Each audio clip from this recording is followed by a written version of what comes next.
नमस्कार, आदाब, सत श्री अकाल, अस्सलाम वालेकुम वरहमतुल्लाहि वबरकातुहू। हमारे साथ एमआईएम के कार्यकर्ता, क्योंकि पार्टियां कार्यकर्ताओं से बनती हैं, नेता तभी बनते हैं जब पार्टियां अपने कार्यकर्ताओं से मजबूत होती हैं। परवेज अय्यूब साहब जुड़ रहे हैं। परवेज अय्यूब साहब, वतन समाचार में आपका स्वागत। जी, अस्सलाम वालेकुम। परवेज साहब, आप एमआईएम के कार्यकर्ता हैं, एमआईएम का झंडा डंडा उठा रहे हैं। जी पार्टियों पर यह आरोप लगता है कि जब वो सत्ता में आती हैं तो कार्यकर्ताओं को भूल जाती हैं जिन्होंने उनके बुरे दौर में झंडा डंडा उनका उठाया था। जी वो पार्टियां जो ये जो चाहती हैं कि कार्यकर्ताओं ने जो काम किया है उन्हें भूल जाती हैं, तो ये उनका एक अपनी सोच है। बाकी जो कार्यकर्ता हैं वो तो अच्छा काम कर रहे हैं और करते रहेंगे, और हमारी एमआईएम पार्टी है वो सबसे इंशाल्लाह आपसे ऊपर पहुंचेगी। और यूपी में और हमारी आम आदमी, ये जो हमारी जो मजलिस है, ये आम आदमी हर किसी को साथ लेके चल रही है। कोई भी हो, इसमें जो भी जुड़े हुए हैं सारे लोग साथ लेके चल रही है सबको, और इंशाल्लाह सबसे ऊपर पहुंचेगी। और ये जो है ना, हमारी पार्टी यूपी में अच्छा परफॉर्मेंस दिखाएगी। क्या लगता है, यूपी में तो आप पर आरोप है कि आप बीजेपी का सहयोग कर रहे हैं, आप कह रहे हैं हम अच्छा काम करेंगे? नहीं, बीजेपी वाले तो, दूसरी पार्टी का तो काम ही यही है कि अपनी पार्टी पे, हमारी पार्टी पे आरोप लगाना।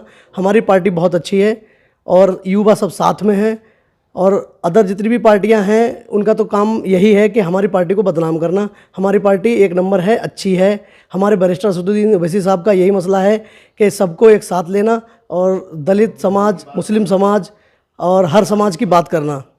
उनका एक ही मुद्दा है कि हम हर समाज की बात करना, मजलूमों का साथ देना, गरीबों का साथ देना, हर किसी नाइंसाफ़ी वाले इंसान के साथ, जिसके साथ नाइंसाफ़ी हो रही है, उसका साथ देना। आपकी पार्टी पर एक और आरोप है कि आपकी पार्टी वन मैन आर्मी है। असदुद्दीन ओवैसी साहब के अलावा न कोई कार्यकर्ता है, न कोई नेता है, सिर्फ वन मैन आर्मी।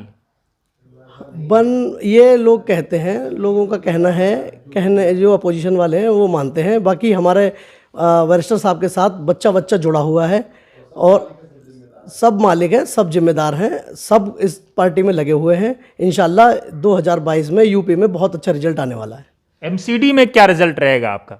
इंशाअल्लाह दिल्ली में हमारा बहुत अच्छा रिजल्ट आने वाला है। 70 सीटों पे, जो 70 हमारे वार्ड हैं उन पे लड़ रही है, और इंशाअल्लाह बहुत ही अच्छा रिजल्ट आने वाला है। सारे कार्यकर्ता और सारे पार्टी के मेंबर जितने भी जुड़े हुए, सारे बहुत अच्छा काम कर रहे हैं।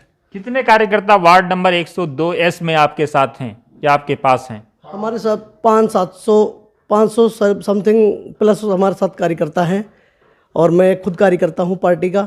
और हमारे महमूद खान साहब जो हैं वो हमारे काउंसलर के उम्मीदवार हैं, और इंशाल्लाह बहुत अच्छी परफॉर्मेंस रहेगी। शाहीनबाग वार्ड नंबर 102S है।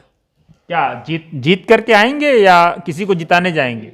इंशाल्लाह ऐतिहासिक जीत रहेगी। जिस हिसाब से हमारा माहौल बना हुआ है, जो है हमारा एमआईएम का मजलिस हमारी सबसे ऊपर आने वाली है।